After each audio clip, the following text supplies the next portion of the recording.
अग्रिमा भी अस्पताल पहुंच चुकी थी और उसने डॉक्टर से बात की। उसकी मां की हालत अब भी गंभीर ही थी, पर कार्तिक जी ने पुलिस को बता दिया था कि अनिमेष ने संचिता जी को कौन सा इंजेक्शन दिलवाया था, जिससे डॉक्टर ने अब संचिता जी को एंटीडोज दे दिया था और जल्द ही उनकी सेहत में सुधार की बात कही थी। उधर फार्म हाउस में अर्जुन ने सबको सोने जाने को कहा, पर कोई भी हॉल से उठने को तैयार नहीं था। हर कोई अपनी सोच में था। अनिमेष ने ये कैसा खेल खेला था, कैसी साजिश, कैसी रंजिश थी ये, जिसने जाने कितनी ही जिंदगियों को हिलाकर रख दिया था। खासकर तेजवीर जी और अनुपमा जी, उन दोनों की वो दबी सी चाहत मोहब्बत बनने से पहले ही रंजिश का शिकार हो चुकी थी, या शायद रंजिशों के बीच पनपती उस मोहब्बत का कोई मुकाम हासिल ही नहीं हुआ। वहीं अर्जुन और अग्रिमा, वो दोनों तो इस रंजिश से जुड़े भी नहीं थे, लेकिन इस रंजिश ने दोनों के जीवन के ठहराव को खत्म कर दिया था। अग्रिमा कहने के तो एक वादे से बंधी थी, पर सच तो ये भी था कि अर्जुन के अलावा किसी और अपनी जिंदगी में जगह देना उसके लिए मौत सरीखा था। और अर्जुन, वो तो अग्रिमा से हर मुमकिन दूरी बनाते हुए भी उसकी मोहब्बत में गिरफ्तार हो चुका था। दोनों एक दूसरे के होकर भी एक दूसरे के नहीं थे। मोहब्बत पनप चुकी थी और गहरी भी बहुत थी, लेकिन उस रंजिश के नीचे दबी हुई थी। हॉल में बैठे सब लोग अनुपमा जी को संवाद दे रहे थे, पर अनुपमा जी अब साहस में थी। तनिष्क और अनन्या उसके पास बैठे थे। अर्जुन ने तनिष्क को देखते हुए कहा, तनिष्क, ये वक्त बुआ की गोद में बैठकर इमोशनल होने का नहीं है। हाँ, मानता हूँ कि सच्चाई अपनाने में थोड़ा समय लगेगा और इसके लिए मैं तुम्हें एक वीक दे रहा हूँ। अपने आप को स्ट्रॉन्ग बनाओ और एक हफ्ते बाद तुम इवनिंग में 3-4 घंटे हर रोज ऑफिस जाओगे। तब तक मैं तुम्हारा सब कुछ बुआ के और तुम्हारे और अनन्या के नाम करवा रहा हूँ। तुम्हारी प्रॉपर ट्रेनिंग होगी 6 महीने की और उसके बाद तुम खुद से काम करना शुरू करोगे। और अनु, तुम अपना ये साल कंप्लीट करो और सोच कर बताओ, तुम्हें बिजनेस ज्वाइन करना है या लाइफ में कुछ और गोल्स है तुम्हारे।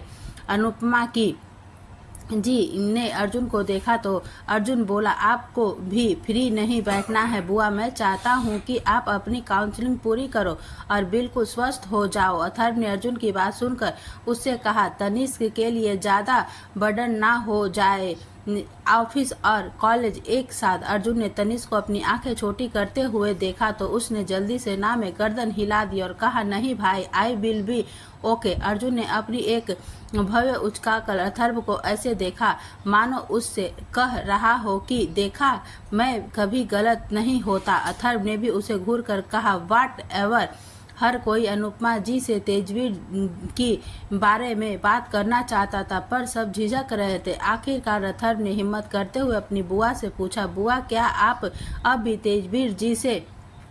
अनुपमा जी अथर्व के इस सवाल पर चौंक गई, पर फिर उन्हें याद आया कि किस तरह तेजवीर जी ने सबके सामने अपनी पसंद का इजहार किया था। पर उन्होंने जब अपने पूरे परिवार की नज़रों में भी यही सवाल देखा तो उन्होंने अथर्व से कहा, अथर्व, कुछ चीज़ें वक्त पर ही अच्छी लगती है और जो बात तुम कर रहे हो उसके लिए ये वक्त सही नहीं है और आगे भी कभी नहीं होगा। मेरी ज़िंदगी अब सिर्फ मेरे बच्चों के नाम है। मैं तो तुम चारों के साथ अपनी ज़िंदगी खुशी खुशी जी लूँगी। और अथर्व, मैं अब इस बात का जिक्र कभी भी नहीं करना चाहती और ना ही सुनना चाहती हूँ बेटा। ये मेरे लिए बहुत ही एम्बेरेसिंग है, तुम समझ रहे हो ना। अथर्व और बाकी सब ने मुस्कुराकर उनकी बात का मान रख लिया और अनुपमा जी ने अर्जुन को देखते हुए कहा, अर्जुन जो आराम से बैठा है सबकी बात सुन रहा था, उसने तुरंत ही कहा, हाँ बुआ कहिए। अनुपमा जी ने अर्जुन और बाकी परिवार को देखते हुए एक सीधा सा सवाल पूछा, अब अर्जुन की शादी के बारे में आप सबका क्या ख्याल है? किसी के कुछ कहने से पहले ही सूर्य प्रताप जी ने कहा, किसी को कोई ख्याल करने की जरूरत नहीं है। अर्जुन की शादी हो चुकी है और अब उसके पास उस लड़की को ना अपनाने का कोई जायज तुक नहीं है। वो सिर्फ तेजवीर की वजह से उस लड़की को घर नहीं लाना चाहता था और अब जब तेजवीर बेकसूर है और उसने हमारी बेटी की इज्जत के लिए खुद की जिंदगी के लगभग 21 साल खराब कर दिए हैं, तो हमारा भी फर्ज बनता है कि हम उस परिवार के मान सम्मान का ध्यान रखें। और अर्जुन, तुम इस बार तुम मानो या न मानो, तुम्हारी मर्जी हो या ना हो, अग्रिमा ही इस घर की बड़ी बहू बनकर आएगी। जिस दिन पंचायत में तेजवीर की बेगुनाही जाहिर की जाएगी, उसी दिन हम अग्रिमा को विदा करवा लाएंगे। अर्जुन तो अपने दादाजी की बात सुनकर आसमान में उड़ने लगा था। उसकी सनशाइन बहुत जल्द पूरे हक के साथ उसकी जिंदगी में उसके घर में होगी। उसने मन ही मन अपने दादी को ढेर सारे शुभकामनाएं दी और मन में ही कहा, dadu you are the best dadu in world, love you dadu. Arjun को कुछ न बोलते देख सबको लगा कि अर्जुन शायद अब भी मानेगा या नहीं। अथर्व ने उसे देखकर अपने दादू से कहा, दादू आपकी बात सही है, पर अर्जुन और अग्रिमा जी की मर्जी भी तो मैटर करती है। एक बार हमें दोनों से बात करनी चाहिए। सूर्य प्रताप जी आज अपनी बात पर अडिग थे और उन्होंने अथर्व को लगभग डांटते हुए कहा, ये तुम कह रहे हो जिसने सिर्फ एक लड़की के साथ अखबार में नाम जुड़ने से शादी के लिए हाँ कर दी, ताकि उस लड़की की इज्जत पर कोई छीटा कसी ना हो। और अर्जुन की तो उस लड़की से शादी हो चुकी है, तो फिर अब इन सब का कोई मतलब है क्या? पहले अर्जुन का तर्क जायज था, पर अब बहस का कोई मुद्दा है ही नहीं। तो फिर उन्होंने अजय जी से कहा, सुबह ही मुझे सबसे बात करके बताओ कि पंचायत जल्दी से जल्दी किस दिन हो सकती है।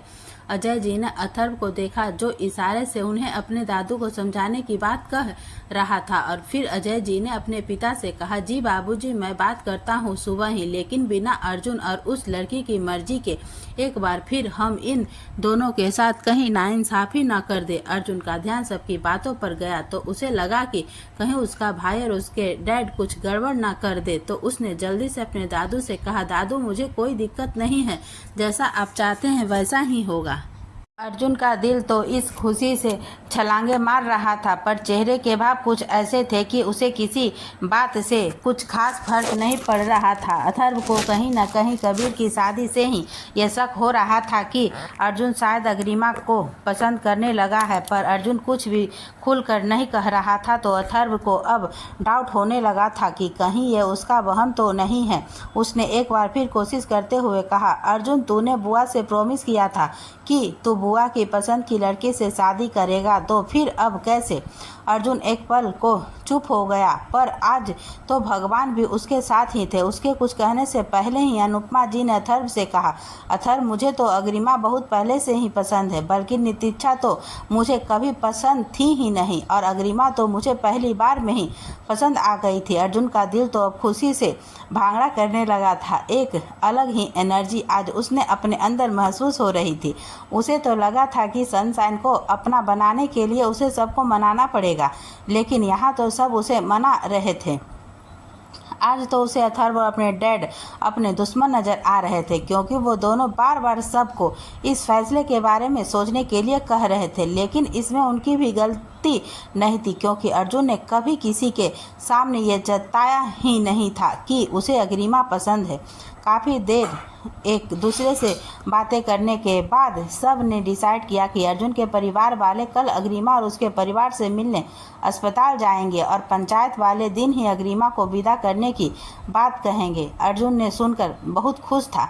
उसका मन तो था कि वह बस अभी जाकर अग्रिमा को सब बताए और उसे अपने साथ ले आए, लेकिन वो जानता था कि अगर एक बार वो अग्रिमा के पास चला गया तो फिर उससे दूर रहना उसके लिए बहुत मुश्किल हो जाएगा। अग्रिमा को अपने साथ लाने से वो पहले कुछ ज़रूरी काम पूरे करना चाहता था, इसलिए उसने कुंज को बुलाकर कुछ इंस्ट्रक्शन दिए और अगले दिन शाम की अपने लिए लंदन की फ़्लाइट बुक करने के लिए कहा। अग्रिमा के साथ अपनी ज़िंदगी की शुरुआत करने से पहले वह सब कुछ ठीक कर देना चाहता था, और इसके लिए उसे पहले तिवारी का चैप्टर भी ख़त्म करना था। उसके लिए अर्जुन का लंदन जाना ज़रूरी था, और उसके लंदन की कंपनी में पिछले कुछ दिनों से कुछ समस्या चल रही थी, जिसे वह काफ़ी दिन से टाल रहा था। पहले कबीर की शादी और बाकी कामों में उलझकर वो अभी तक कुछ समस्या का समाधान नहीं कर पाया था। उसे लंदन 2 दिन दिन लगने वाले थे, तो उसे लगा कि सबसे पहले उसे ये काम खत्म कर लेना चाहिए। अपने डैड और अपने दादाजी की बातों से वो इतना तो जान गया कि पंचायत कम से कम 1 हफ्ते बाद होगी। फिर उसने सबको कुछ देर आराम करने को कहा और वो खुद भी उठकर कमरे में चला गया। अथर्व भी उसके पीछे पीछे अग्रिमा के बारे में बात करने के लिए उसके कमरे में आया, लेकिन उसने देखा कि अर्जुन अपने लैपटॉप पर किसी कॉन्फ्रेंस कॉल को अरेंज कर रहा है और साथ ही फ़ोन पर किसी से बात कर रहा था। अर्जुन की फ़ोन पर चल रही बातचीत से अथर्व को पता चल गया था कि अर्जुन लंदन में चल रही प्रॉब्लम के लिए इस वक्त मीटिंग लेने वाला है। अथर्व अर्जुन से बात करना चाहता था कि वह अग्रिमा को घर लाने का फैसला किसी दबाव में आकर ना ले, लेकिन अर्जुन को व्यस्त देखकर वह भी अपने कमरे में चला गया। अग्रिमा ने भी अस्पताल के पास ही एक होटल में रूम बुक करवाया और सबको आराम करने को कहा। तेजवीर जी को कोई इमरजेंसी मेडिकल हेल्प की रिक्वायरमेंट नहीं थी, तो अस्पताल स्टॉक ने उन्हें अगले दिन ओपीडी में आने को कहा। अनुराग ने अस्पताल में रुकते हुए सबको होटल में जाकर आराम करने को कहा, तो अग्रिमा को भी यही ठीक लगा, क्योंकि वो नहीं चाहती थी कि तेजवीर जी को उसकी शादी की बात कहीं और से पता चले। उसने अनुराग को ठीक से ध्यान रखने को कहा और बाकी सबके साथ होटल चली गई। अग्रिमा के कहने पर राजवीर जी ने तेजवीर जी को सारी बात बताई, तो तेजवीर ने अफसोस के माथे पर हाथ रख कर बैठ गया। जाने कितने ही ख्याल मन में आने लगे। उन्होंने बेबसी से अग्रिमा की तरफ देखा तो अग्रिमा ने हल्का सा मुस्कुराकर कहा, चाचू, खुद को दोष देने से कुछ नहीं सही नहीं होगा और ना ही कुछ बदलेगा, लेकिन अब आप आ गए हो और माँ भी ठीक हो जाएगी तो सब सही हो जाएगा। तेजवीर जी अग्रिमा की सहनशीलता पर कुछ कह नहीं पाए और कुछ सोचते हुए बोले, अर्जुन तुम्हें इसलिए अपने घर नहीं ले जा रहा था ना, क्योंकि उसे लगता था कि मुजरिम मैं हूँ, पर अब जब पंचायत में ये साबित हो जाएगा कि मैं गुनाहगार हूँ तो तब तो उसे कोई प्रॉब्लम नहीं होनी चाहिए। फिर उन्होंने राजवीर जी से कहा, भैया हमें बात करनी होगी उनसे। अग्रिमा समझ रही थी कि उसके चाचू को अभी ये सब बहुत आसान लग रहा है और फिर वो इस बात से वाकिफ भी नहीं थे कि अर्जुन किसी लड़की को पसंद करता है, लेकिन अग्रिमा खुद को अच्छे से ये बात जानती थी और इसलिए वो नहीं चाहती थी कि कोई अर्जुन के घर इस बारे में बात करे। इसलिए उसने अपने चाचू को समझाते हुए कहा, नहीं चाचू, आप कोई बात नहीं करेंगे। अग्रिमा की बात सुनकर बाकी सब ने उसे हैरानी से देखा, तो अग्रिमा ने सहजता से कहा, चाचू, ज़बरदस्ती से बंधे रिश्ते किसी को खुशी नहीं देते और इस रिश्ते में हम दोनों की खुशी नहीं है, इसलिए आप किसी से बात नहीं करेंगे।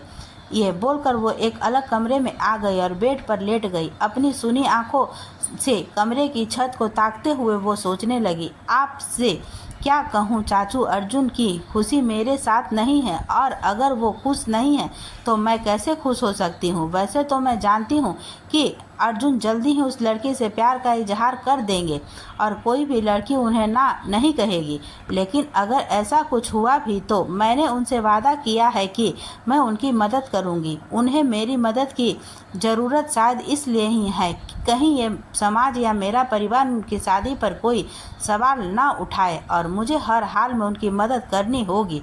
जहां आज की रात अर्जुन ने अग्रिमा के साथ अपने प्यारे से भविष्य के सपने सजा लिए थे, वहीं अग्रिमा ने ये रात नम आंखों के साथ गुजार दी थी। वो पूरी रात उस खुश नसीब लड़की के बारे में सोचती रही जो अर्जुन की हमसफर बनकर उसके साथ हर कदम पर साथ चलेगी। जाने भोर की किस घड़ी में उसकी आंख लगी और उसके अलार्म में उसे उसकी नींद न पूरी होने का आभास करवा दिया था। वो अपना सर झटक कर तैयार होने लगी। उसने शावर लेते हुए अपने दिल को समझा लिया था कि पहले तो उसके पास जीने का कोई खास मकसद भी नहीं था, अब कम से कम उसकी माँ उसके साथ रहेगी, उसे जीने की एक नई उम्मीद मिली है। वो अर्जुन की लाइफ से चली जाएगी और अपनी माँ के साथ एक नई जिंदगी की शुरुआत करेगी। उसे अंदाज़ा था कि उसकी माँ के ठीक होने के बस उसकी दादी और उसकी सौतेली माँ उसे और संतीजा दी को घर में तो नहीं रहने देगी, इसलिए उसने सोच लिया था कि वो अपनी माँ को लेकर कहीं दूर चली जाएगी। वहीं अर्जुन के फार्म हाउस पर अगली सुबह जब सब लोग उठे तो एक सर्वेंट ने बताया कि अर्जुन सुबह जल्दी ही वहां से जा चुका है और उसने सबको घर जाने के लिए कहा है। किसी के लिए भी ये सरप्राइजिंग नहीं था क्योंकि अर्जुन पहले भी ऐसे वक्त बेवक्त आता जाता रहता था। और अथर्व ने जब सबको बताया कि लंदन वाली ब्रांच में कुछ इशू चल रहा है तो अर्जुन का जल्दी जाना सबको अब बिल्कुल जायज़ लगा। नाश्ता करके सब घर के लिए निकल गए। अर्जुन सुबह से ऑफिस में एक कॉन्फ्रेंस कॉल पर बिजी था। जैसे ही उसकी कॉन्फ्रेंस खत्म हुई उसने नितिक्षा को फ़ोन करके कहा, आई होप कि आज शाम तक प्रेस में तुम्हारा स्टेटमेंट आ जाएगा कि मैंने तुम्हारी शादी का कोई वादा नहीं किया था और तुम्हारे पापा के उस स्टेटमेंट से मेरा कोई लेना देना नहीं था। नितिक्षा का दिमाग अब तक भी सुचारू रूप से काम नहीं कर रहा था तो उसने जवाब में अपनी सहमति दे दी। अर्जुन ने तुरंत ही कुछ को बोलकर कुछ रिपोर्टर्स को उसके पास स्टेटमेंट लेने के लिए भेज दिया।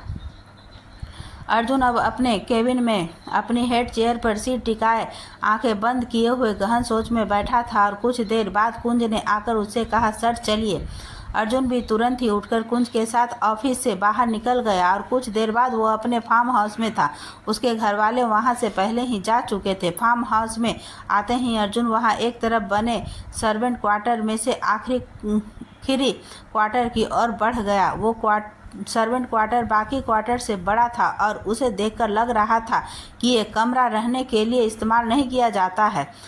अर्जुन अंदर आया तो उसने देखा कि वहाँ दो पुलिस वाले पहले ही अनिमेष के साथ मौजूद थे। अनिमेष ने अर्जुन को देखा तो आज उसके चेहरे पर डर साफ नजर आ रहा था। अर्जुन उसके डरे हुए चेहरे को देखकर खुलकर मुस्कुरा दिया और अनिमेष से बोला, तुम्हें क्या लगा था मैं तुम्हें इतनी आसानी से छोड़ दूंगा? पुलिस तुम्हें ले जाएगी, तुम्हें जेल होगी और तुम बच जाओगे। हालत तो अनिमेष की तभी खराब हो गई थी जब सुबह दो पुलिस वाले उसकी कोई रपट किसी रिकॉर्ड में दाखिल किए बिना ही उसे पुलिस स्टेशन से बाहर निकाल लाए और फिर उसे अर्जुन के फार्म हाउस पर लेकर आ गए। अनिमेष ने थोड़ी सी हिम्मत करते हुए अर्जुन से कहा, इन सब में कार्तिक भी बराबर का हिस्सेदार था तो सज़ा सिर्फ मुझे क्यों? अर्जुन ने अपने सामने घुटनों पर बैठे अनिमेष के सिर के बालों को ताकत से अपनी मुट्ठी में पकड़कर खींचते हुए कहा, बिल्कुल वो बराबर का हिस्सेदार था लेकिन उसे सज़ा देने का हक सिर्फ मेरी बुआ का था। पर उस इंसान ने भी जो किया वो तुम्हारे गंदे दिमाग की पैदाइश थी। अगर तुमने उसके भाई की जान नहीं ली होती तो आज ये सब नहीं होता। पर तुम फिक्र मत करो, उसकी एक और गलती उसे तुम्हारे पास पहुंचा देगी। अनिमेष ने उसकी तरफ अपने दर्द को पीते हुए अर्जुन से कहा, अच्छी बात है, अगर तुम्हारा यही इंसाफ है कि तुम एक निहत्थे को गोली मारना चाहते हो तो शौक से मारो। अर्जुन उसकी बात पर हंसते हुए उससे कहा, तुमसे किसने कहा कि मैं तुम्हें गोली मारने वाला हूँ? तुम दो इंसानों के सबसे ज़्यादा गुनहगार हो। दरअसल दो नहीं 3 इंसानों के। पहले तेजवीर अंकल, दूसरी मेरी बुआ और तीसरी तुम्हारी पत्नी। इन तीनों की ज़िंदगी तुम्हारी वजह से बर्बाद हो गई तो सज़ा भी उसी हिसाब से मिलेगी। और शायद तुम नहीं जानते कि मेरी हिसाब किताब करने की आदत बहुत ख़राब है। पक्का बिजनेसमैन हूँ, घाटे का कोई सौदा नहीं करता। अर्जुन ने कुंज को कुछ इशारा किया तो कुंज उन दोनों पुलिस वालों के साथ बाहर निकल गया और उनसे कुछ बात करने लगा। शायद इन्हें बता रहा था कि अनिमेष के बदले में जो भी चाहिए वो उन्हें मिल जाएगा। पुलिस वाले भी समझ रहे थे कि अनिमेष को कानून की तरफ से शायद वो सज़ा नहीं मिल पाएगी जिसका वह हकदार है। सबूतों के अभाव में शायद वो छूट जाए, इसके चांसेस भी बहुत ज़्यादा थे। इसलिए अर्जुन ने इस बार इंसाफ अपने हाथों में ले लिया था। हालांकि इसके लिए इसे ज़्यादा मेहनत नहीं करनी पड़ी और उसमें कुछ हायर लेवल के पुलिस ऑफिसर से बात की और उसका काम हो गया था। पुलिस वालों ने अनिमेष को उसे सौंप दिया था क्योंकि कोई लिखित रिपोर्ट दर्ज नहीं हुई थी। कुंज के वहाँ से चले जाने के बाद अब अर्जुन ने हेनरी से कहा, हेनरी, जिस कमरे में तेजवीर अंकल ने अपनी ज़िंदगी के कई साल बिताए हैं अब उस कमरे में अनिमेष अपनी ज़िंदगी के बाकी बचे हुए साल बिताएगा। ध्यान रहे कि इसे भी खाना पीना उतना ही मिलेगा जितना सिर्फ इसके ज़िंदा रहने के लिए ज़रूरी होगा और वहाँ कोई ऐसी चीज़ नहीं होनी चाहिए जिससे यह इंसान खुद को मार सके। हेनरी ने ये यस बॉस कहा तो अनिमेष दिल में खुश हो गया कि कम से कम अर्जुन ने उसकी जान नहीं ली और फिर वहाँ से तो वो किसी तरह भागने का प्लान नहीं बना ही सकता है। लेकिन वह नहीं जानता था कि इस बार उसका पाला अर्जुन सिंह से पड़ा है, जो सच में हिसाब किताब का बहुत ही पक्का है। हेनरी भी थोड़ा हैरान था कि क्या अर्जुन उसे ऐसे ही छोड़ देगा, लेकिन अर्जुन के फैसले पर सवाल उठाना उसे ठीक नहीं लगा और उसने जैसे ही अपने आदमियों को इशारा किया वो अनिमेष को वहाँ से ले गया। अर्जुन ने हेनरी से कहा, अरे रुको हेनरी, ये तो सिर्फ तेजवीर अंकल के साथ किए की सज़ा हुई। उन जुल्मों का क्या जो इस इंसान ने मेरी बुआ और अपनी बीवी के साथ किए हैं, उसकी सज़ा तो नहीं मिली इसे अभी। अनिमेष जी ने अब थोड़े डर के साथ अर्जुन की तरफ देखा तो अर्जुन ने कहा, यही डर तुम्हारे चेहरे पर मैं हर रोज़ देखना चाहता हूँ। और फिर उसने अपनी आवाज़ में सख्ती लाते हुए हेनरी से कहा, हेनरी, मुझे नहीं पता तुम यह कैसे करने वाले हो, पर उस कमरे में मुझे हर रोज़ अनिमेष की चीखें सुनाई देनी चाहिए और जब तक ये जिएगा तब तक हर रोज़ इसका बलात्कार होना चाहिए, ताकि इसे तेजवीर अंकल के दर्द के साथ साथ मेरी बुआ और अपनी पत्नी की बेबसी का एहसास भी हो। अर्जुन के इशारे पर हेनरी ने अनिमेष को उसी कमरे में बंद करवा दिया था जहां पिछले 21 सालों से तेजवीर जी बंद थे। कार्तिक जी को पुलिस ने गिरफ्तार करके उनके खिलाफ लिखित शिकायत दर्ज कर ली थी और प्रोसेस शुरू कर दिया था। अर्जुन भी अपने घर के लिए निकल गया था। उसे दोपहर बाद लंदन के लिए निकलना था। वो घर पहुंचा तो घर पूरा बाजार बना हुआ था। डिजाइनर और ज्वेलर घर आए हुए थे। उनकी माँ, बुआ और दादी तीनों किसी ज्वेलरी पर गहन चर्चा में थी। अर्जुन ने एक नौकर को आवाज़ लगाकर कॉफ़ी लाने को कहा तो सबका ध्यान उस पर गया। आनंदी जी तुरंत उसके पास आते हुए बोली, अर्जुन, मेरा मन है कि मैं अपनी दोनों बहुओं के लिए एक जैसे डिजाइन के गहने बनवाऊं, पर ये अनु कह रही है कि आजकल सबको सब यूनिक पसंद आता है। अर्जुन असमझ से अपनी मॉम को देखते हुए बोला, मॉम, आज ना तो शादी है और ना ही कोई फंक्शन, तो ये ज्वेलरी वाला काम आप बाद में आराम से भी कर सकती हैं। आनंदी जी ने अर्जुन को हल्की सी झिड़की देते हुए कहा, पहली बार अपनी बहुओं से ऑफिशियली मिलने जा रही हूँ और रिश्ता पक्का करना है तो खाली हाथ थोड़ी जाऊंगी। ना तो अब तक ज्वेलरी फाइनल हुई है और ना ही कपड़े, और भी कितनी तैयारियां करनी हैं। आनंदी जी को इस तरह परेशान होते देख अर्जुन पहले तो मुस्कुराया और फिर अपनी मॉम के पास जाकर उनसे चिल करने को कहा और उन्हें आराम से बैठाते हुए कहा, पहले आप रिलैक्स हो जाओ और अब बताओ क्या क्या करना है। आनंदी जी एक बार फिर अर्जुन को डांटते हुए बोली, अभी तो बताया ज्वेलरी और कपड़े फाइनल करने हैं। अर्जुन ने अपनी दादी की तरफ देखा तो वो उसकी परेशानी समझते हुए बोली, अग्रिमा और अदिति के दिए लिए दो ड्रेसेस और कोई हल्की सी ज्वेलरी पसंद करनी है जो शगुन के तौर पर उन्हें पहनाई जा सके। अर्जुन ने इधर उधर ज्वेलरी और कपड़ों की लगी सेल को देखा और अपनी मॉम से कहा, अदिति को आप रिंग तो दे ही चुकी हैं, तो उसे कोई चैन या ब्रेसलेट दे दीजिए, और अग्रिमा को मैं अपनी चैन पहले ही दे चुका हूँ तो आप उसे वही पहना दीजिएगा। अर्जुन के दिल ये ख्वाहिश न जाने कब से थी और मौके का फ़ायदा उठाना उसे अच्छे से आता है। फिर उसने आगे कहा, अब रही बात कपड़ों की, तो वो दोनों ही सिंपल ड्रेसेस पहनती है, तो सब उस हिसाब से आप कुछ भी फाइनल कर लीजिए और बाकी सामान की लिस्ट दे दीजिए। फिर उसने कुंज से कहा, कुंज, तुम्हारी वाइफ शादी से पहले किसी इवेंट मैनेजर कंपनी में काम करती थी ना? कुंज अर्जुन के भाव को समझ गया था और उसने कहा, जी सर, मैं उसे बुला देता हूँ, वो मैम की हेल्प कर देगी। कुंज की बात सुनकर अर्जुन ने कहा, नहीं, हेल्प नहीं, उसे हायर करो। सब फंक्शन में मॉम की सारी तैयारियां करवाने की जिम्मेदारी उसकी होगी और इसके लिए उसे प्रॉपर सैलरी या फीस मिलेगी। कुंज भी कुछ दिन से अपनी वाइफ के लिए कुछ स्टार्ट अप देख रहा था तो वो भी खुशी खुशी तैयार हो गया और उसने तन्वी को फ़ोन पर सब बताया और प्रताप मेंशन बुला लिया। फिर उसने अपनी मॉम से कहा, मॉम तन्वी आकर आपकी सारी तैयारियों में हेल्प भी कर देगी और आपको लेटेस्ट ट्रेंड्स के बारे में भी बता देगी। आनंदी जी ने अर्जुन की बात सुनकर चैन की सांस ली और फिर उससे कहा, अभी पहले अग्रिमा के परिवार से मिलना जाना और शाम को अदिति के घर जाना है, तो तू भी अपना काम उस हिसाब से मैनेज कर लेना। अर्जुन ने अपनी मॉम से नॉर्मल तरीके से कहा, मॉम दोनों जगह मेरा कोई काम नहीं है तो आप लोग चले जाना और मैं आज शाम को लंदन जा रहा हूँ 2-3 दिन के लिए। आप प्लीज़ किसी को बोलकर मेरा सामान भी पैक करवा दीजिए। आनंदी जी या किसी और के कुछ कहने से पहले ही अथर्व ने तेज आवाज़ में कहा, तू शाम को अदिति के घर नहीं चल रहा। अर्जुन को अब एहसास हुआ कि शायद अथर्व को इस बात का बुरा लग रहा है कि वो अदिति के घर नहीं जा रहा, तो उसने अथर्व को समझाते हुए कहा, अथर्व जाना ज़रूरी है यार। अथर्व का मुंह अभी भी उतरा हुआ था तो अर्जुन ने हल्के फुल्के अंदाज में कहा, अच्छा अगर तुझे मेरे बिना जाना ठीक नहीं लग रहा तो एक काम कर, तू भी मत जा, मॉम डैड और बाकी सब चले जाएंगे, वैसे भी तेरा मेरा वहाँ कोई काम नहीं है। अर्जुन की इन बातों ने अथर्व की नाराज़गी की और भी हवा दे दी थी तो वो बिना कुछ कहे अर्जुन को घूरने लगा।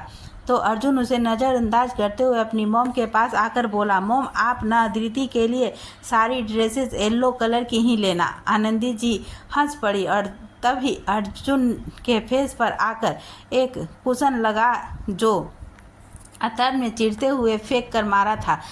अर्जुन अब और ज़ोर से हंस पड़ा क्योंकि वो जानता था कि अथर्व को येलो कलर बिल्कुल पसंद नहीं है। अथर्व अब उदास होकर सोफे पर बैठ गया तो अर्जुन भी आकर उसके पास बैठ गया और उससे बोला, क्या हुआ है अथर्व, कोई प्रॉब्लम है क्या? अथर्व ने बुझे से लहजे में कहा, मैं चाहता था तू एक बार अदिति से बात करे, तुझे पता है ना तेरे बिना मेरा कोई काम पूरा नहीं होता। अर्जुन ने कुंज को इशारा किया तो कुंज ने अदिति का नंबर डायल करके अर्जुन को दे दिया। अदिति ने फ़ोन उठाया तो अर्जुन ने स्पीकर पर डालते हुए कहा, अदिति, अर्जुन हियर। अदिति ने लगभग शौक होते हुए कहा, अर्जुन सर कैसे हैं आप? अर्जुन ने अपनी भव्य चढ़ाते हुए अदिति से कहा, तुम क्या मुझे अथर्व से शादी के बाद भी सर बोलने वाली हो? अदिति ने झेपते हुए मासूमियत से कहा, नहीं, वो एक्चुअली मुझे अथर्व ने बताया था कि आपको किसी से मुंह से भैया सुनना पसंद नहीं है, तो अब मैं आपको क्या कहूँ? अर्जुन ने गुस्से से अथर्व को घूरा जो बिना आवाज़ के पेट पकड़कर हंस रहा था। अर्जुन ने अथर्व की कमर में एक घूंसा जड़ते हुए अदिति से कहा, मुझे मेरे लिए काम करने वाले लोगों के मुंह से भैया सुनना पसंद नहीं है, लेकिन जिसका मैं रिश्ते में भाई हूँ उनसे मुझे कोई प्रॉब्लम नहीं है। अनु की तरह तुम भी मुझे भाई बुला सकती हो। अदिति ने खुश होकर कहा, जी भाई, जिस पर अर्जुन भी मुस्कुरा दिया। फिर उसने अदिति से कहा, मैं आज लंदन जा रहा हूँ, किसी काम से तो तुम्हारे घर नहीं आ पाऊँगा। और अथर्व मुझसे इस बात पर मुँह फुला कर बैठा है। अदिति को भी ये सुनकर अच्छा तो नहीं लगा पर उसने कहा, भाई आप आते तो मुझे बहुत अच्छा लगता, पर मैं आपके काम के लिए कुछ नहीं बोल सकती। अर्जुन ने भी आराम से कहा, काम जरूरी है अदिति, और वापस आने के बाद मैं एक बार तुमसे और अथर्व के साथ में मिल लूँगा। और एक बार अदिति, तुम्हें मेरे और अग्रिमा के बारे में पता चल गया होगा ना? अदिति ने मासूमियत से कहा, हाँ भाई, मुझे बहुत अच्छा लगा था ये जानकर, लेकिन फिर पता चला कि आप दोनों साथ नहीं हो। वो बहुत अच्छी लड़की है भाई। अर्जुन अग्रिमा के इतने सारे हिमायती लोगों को देखकर जलने लगा था। उसने अदिति से कहा, अदिति तू यू आर फैमिली नाउ, तो अथर्व तुम्हें सब बता देगा और शायद जल्दी ही सब ठीक भी हो जाएगा। अदिति को भी अर्जुन से बात करके अच्छा लगा, पर अग्रिमा के बारे में उसने ज़्यादा कुछ नहीं कहा क्योंकि अर्जुन का निजी मामला था। कुछ देर बात करने के बाद अर्जुन ने फ़ोन रख दिया और फिर अथर्व से कहा, अब खुश कर ली मैंने उससे बात। अथर्व दिल खोलकर मुस्कुरा दिया तो अर्जुन ने उससे कहा, ये क्या लड़कियों जैसा मुंह फुलाकर बैठा है, जाकर अदिति के लिए ड्रेस पसंद कर। अथर्व ने भी तपाक से कहा, चल तू भी भाभी के लिए पसंद कर ले। अर्जुन ने पहले तो अथर्व के भाभी कहने पर थोड़ा सा चौंका, लेकिन फिर उसने सोफे से उठते हुए कहा, नहीं, मैं ज़रा सामान देख लूँ, फिर निकलना भी है। अथर्व ने एक बार फिर अर्जुन के दिल की टोह लेने के लिए तेज आवाज में अपनी मॉम से कहा, मॉम भाभी पर रेड कलर जचेगा ना? अर्जुन एक पल को रुक गया और अपने मन ने सोचने लगा, वो हल्के रंगों में ही इतनी सुंदर लगती है, लाल रंगों में तो मैं कहीं अपने होश ही ना खो दूं। नहीं अर्जुन, अपने दिल का समझाकर आज तो लंदन जाना हो ही होगा। एक बार सब फाइनल हो गया तो जाना बहुत मुश्किल हो जाएगा। यह सब सोचते हुए ही अर्जुन की नज़र वहां रखी एक साड़ी पर पड़ी जो लाल रंग की सेक्विन साड़ी थी। उसने जैसे ही अग्रिमा को उस लाल साड़ी में इमेजिन किया, उसके दिल की एक बीट मिस हो गई। उसने अपनी हल्की आंखें बंद करते हुए एक लंबी सांस ली और पीछे मुड़ते हुए कुंज को आंखों से ही उस साड़ी को लेने का इशारा किया तो कुंज की आंखें बड़ी हो गई। यह सर को क्या हो गया है और मुझे कैसे काम करवा रहे हैं? कुंज ने सोचते हुए कुछ उस साड़ी को हाथ में उठाया तो फाल्गुनी जी ने उसे देखकर कहा, साड़ी तो बहुत सुंदर है कुंज, तन्वी को पसंद आएगी। कुंज हड़बड़ा गया और बोला, नहीं दादी जी, ये वो तन्वी के लिए नहीं। कुंज अभी ये कह ही रहा था कि तन्वी वहां आ गई और उसने कुंज की बात सुनते हुए उसने तिरछी नज़रों से देखा तो कुंज ने अपने मन में कहा, मर गए आज तो। तन्वी को देखकर कुंज ने उस साड़ी को एक तरफ रखा और फिर उसे सब से मिलवाया, लेकिन वो महसूस कर पा रहा था कि तन्वी का ध्यान उसी साड़ी पर है। कुंज सबके चलते तन्वी से कुछ कह नहीं पा रहा था तो वो अपना मन महसूस कर वो साड़ी लेकर अर्जुन के कमरे की तरफ चल गया और वो साड़ी उसने अर्जुन को दी तो अर्जुन की नज़र उसके बुझे हुए चेहरे पर गई। अर्जुन ने एक बार तो इग्नोर किया पर फिर उसने अपने ही अंदाज में कुंज से पूछा, अब तुम्हारी शक्ल पर क्यों 12 बजे हैं? कुंज बेचारा अर्जुन से क्या कहता, इसलिए उसने धीरे से कहा, कुछ नहीं सर, मैं भी अपना सामान ले आता हूँ घर से। अर्जुन ने कुंज की आवाज़ में झलक रही हल्की सी परेशानी को महसूस करते हुए कहा, तुम अच्छे से जानते हो कि मुझे अपनी बात दोहराना बिल्कुल पसंद नहीं है। कुंज समझ गया था कि अर्जुन बिना बात पूछे मानेगा नहीं, इसलिए उसने अब सब कुछ बता दिया। तो अर्जुन ने कुछ सोचते हुए अपने रूम के इंटरकॉम से हॉल में फ़ोन लगाया और तन्वी को अपने रूम में भेजने को कहा।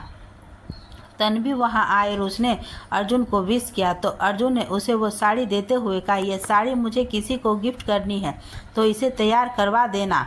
तन्वी ने जैसे ही साड़ी देखी वो अब जान गई थी कि कुंज का इस साड़ी से कोई लेना देना नहीं है। उसने अब साड़ी अपने हाथ में लेते हुए कहा, सर वो मेजरमेंट। अर्जुन भी उस सोच में पड़ गया। उसे अग्रिमा के बारे में इतना कुछ नहीं पता था और किसी के गले लगने से उसका साइज पता करने को नीचा टेक्निक भी उसके पास नहीं थी। वो तो सोच में पड़ गया। फिर उसकी समस्या को समझते हुए कुंज ने तन्वी से कहा, बिना मेजरमेंट के क्या यह पॉसिबल नहीं है? तन्वी को कुछ समझ नहीं आ रहा था लेकिन उसे अर्जुन को कुछ पूछना ठीक नहीं लग रहा था तो उसने कुंज से कहा, हो तो जाएगा लेकिन फिर भी थोड़ा तो आइडिया हो कि किसके लिए साड़ी बनवानी है, वो स्लिम है या हेल्दी, हाइट कितनी है? अर्जुन ने अग्रिमा का ध्यान करते हुए, हाइट तकरीबन 5.5 फीट, स्लिम नहीं है ना बहुत हेल्दी, लेकिन उसके आगे अर्जुन कुछ नहीं कह पा रहा था। आखिर वो कैसे बयां करता अपनी सनशाइन के लुक को। कुंज ने तन्वी से कहा, यार मैम तुमसे हाइट में लंबी है, बाकी कुछ कुछ तुम्हारे जैसी ही है, तो तुम कुछ ऐसा बनवा दो जो थोड़ा एडजस्ट हो सके। तन्वी ने जैसे ही ठीक है कहा तो अर्जुन ने उससे कहा, डिजाइन बिल्कुल सिंपल, सोबर और ग्रेसफुल होना चाहिए और इस साड़ी के साथ जो भी एक्सेसरीज चाहिए होगी उसकी एक लिस्ट दे देना। अर्जुन जाने से पहले अपने दादू से मिलने गया तो उसकी दादी और उसके मॉम डैड भी वहीं थे। अजय जी ने अर्जुन से कहा, अर्जुन अदिति के घर अगर तुम नहीं भी जाओगे तो कोई बात नहीं, लेकिन अग्रिमा के परिवार से मिलने तो तुम्हें भी चलना होगा। तुम्हारी गैर मौजूदगी तो तुम्हारी असहमति समझा जा सकता है। अर्जुन ने अपनी फैमिली को देखकर कहा, डैड मेरा जाना सच में ज़रूरी है और अगर ज़्यादा ज़रूरत लगे तो मैं अग्रिमा से बात कर लूँगा। आनंदी जी ने कहा, हाँ ये फिर भी थोड़ा ठीक रहेगा। तो अर्जुन ने कहा, ठीक है, मैं निकल रहा हूँ और आप सब अपना ध्यान रखेंगे।